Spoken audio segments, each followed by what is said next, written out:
Welcome to Retrospective Rewinds. Hello, time travelers. Welcome to Retrospective Rewinds, your one-stop destination for a journey back in time. On this channel, we hit the rewind button and revisit the golden moments of the past, exploring everything from music, movies, and television to fashion, politics, and beyond.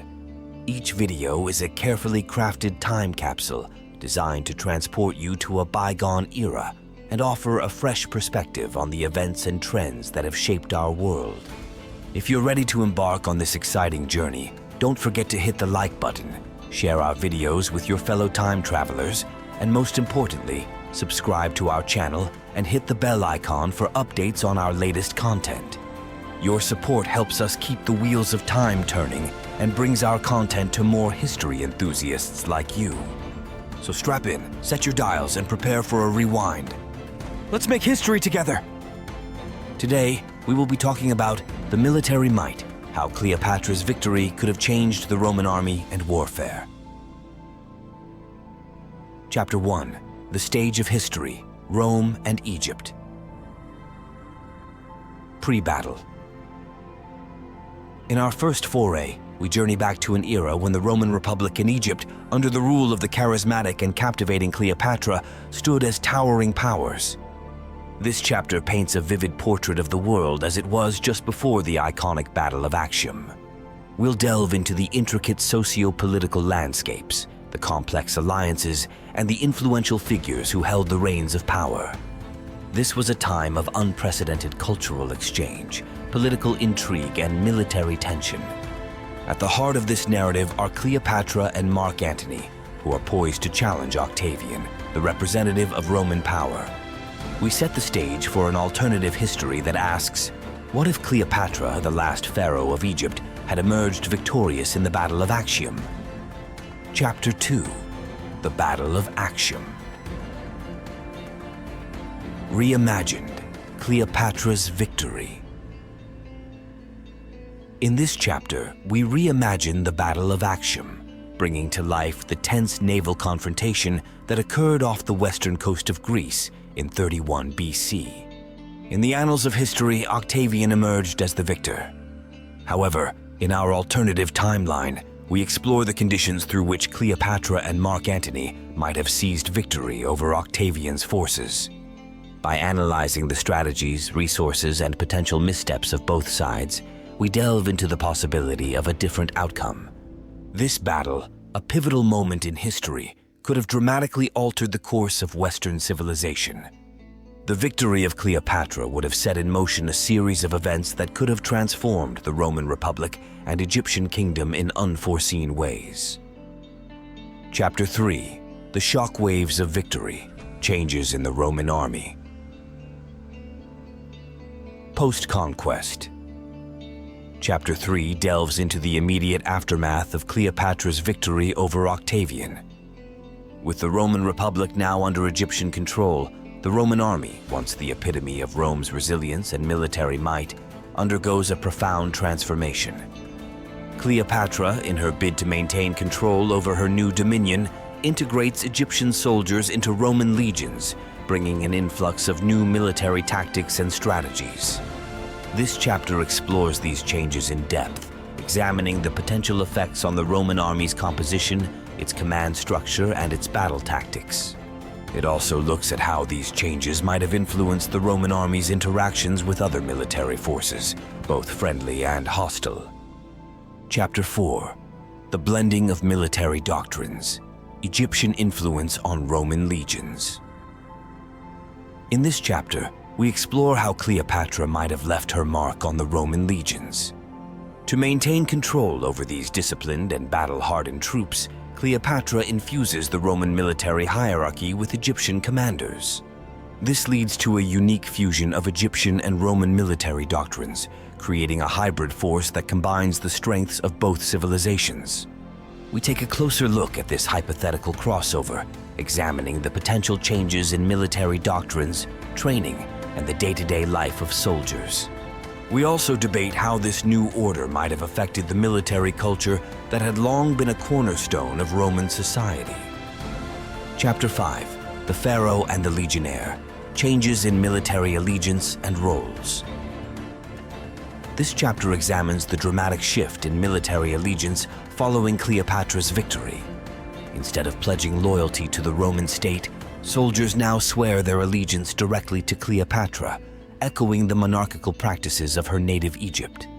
This shift in allegiance brings about a change in the soldiers' roles and responsibilities, as they become instruments of Cleopatra's will rather than defenders of the Roman state. We delve into the implications of this transfer of loyalty, exploring how it might have affected the morale and effectiveness of the troops, as well as the wider implications for the governance and administration of the Roman Republic. Chapter 6. From Gladius to Kopesh, Changes in Military Equipment. In this chapter, we consider the potential changes Cleopatra could have made to the Roman military's equipment. The traditional Roman gladius may have been replaced or complemented by the kopesh, the iconic Egyptian sword symbolizing the merging of two powerful civilizations. We delve into the design, use, and symbolism of these weapons and how they reflect the combined military might of Rome and Egypt. We also investigate how these changes in weaponry could have influenced the tactics and strategies employed by Roman legions in subsequent battles. Chapter 7. The Impact on Naval Power, Changes in Roman Fleet. This chapter explores the potential changes in the Roman naval fleet following Cleopatra's victory. While the Romans were renowned for their military prowess on land, the Egyptian influence might have brought about significant advancements in their naval capabilities. We examine potential changes in ship design, naval tactics, and the role of the Navy in the expanded Roman-Egyptian Empire. We also consider the implications of these changes on trade, exploration, and warfare in the Mediterranean. Chapter 8. New Horizons, Expansion of Roman Military Campaigns. This chapter delves into the potential territorial ambitions Cleopatra might have had following her victory at Actium. New territories, particularly in Africa and the East, may have beckoned, with Cleopatra setting her sights on further expansion. We explore these potential campaigns and the strategic considerations Cleopatra would have had to weigh, including the logistical challenges of maintaining and expanding an empire that spanned two continents. We also consider how the Roman legions, now under Egyptian influence, would have adapted their tactics and strategies to these new environments and potential adversaries. Chapter 9. The Roman Republic under Cleopatra's rule. This chapter takes a step back from the military focus to explore the wider societal and political changes that might have occurred under Cleopatra's rule. We consider how Cleopatra might have managed the diverse cultures, traditions, and peoples of the Roman Republic, and how her Egyptian heritage and worldview might have influenced her governance. We also delve into the potential reactions to her rule, from the political elite in Rome to the common citizens in the provinces. Chapter 10. The Cultural Synthesis, Blending of Egyptian and Roman Civilizations. In this chapter, we examine the cultural synthesis that might have resulted from Cleopatra's victory. We consider the blending of Egyptian and Roman traditions, arts, religion, and philosophy. We discuss how this cultural amalgamation would have influenced everyday life, societal norms, and intellectual thought in the Roman-Egyptian Empire. This chapter also explores the potential impact of this cultural synthesis on the future development of Western and Eastern civilizations. Chapter 11. The Economic Impact, Changes in Trade and Economy. This chapter delves into the potential economic implications of Cleopatra's rule over the Roman Republic. We explore the changes in trade routes, economic policies, and the currency system. We also consider the impact of these changes on the prosperity and economic stability of the Roman-Egyptian Empire. This chapter provides insight into how Cleopatra's rule might have influenced the economic landscape of the ancient world, affecting not only Rome and Egypt, but also their trading partners. Chapter 12. Cleopatra's Legacy. In our final chapter, we reflect on the potential legacy of Cleopatra's rule over the Roman Republic. We consider the long-term effects of her victory at Actium, the changes she implemented in the Roman military, her expansionist policies, and the cultural and economic transformations she might have brought about. We end with a reflection on how this alternative history could have shaped the development of the Western world. By the end of this exploration, we hope to have provided an engaging and thought-provoking reimagining of a key moment in history. What if Cleopatra had won the Battle of Actium?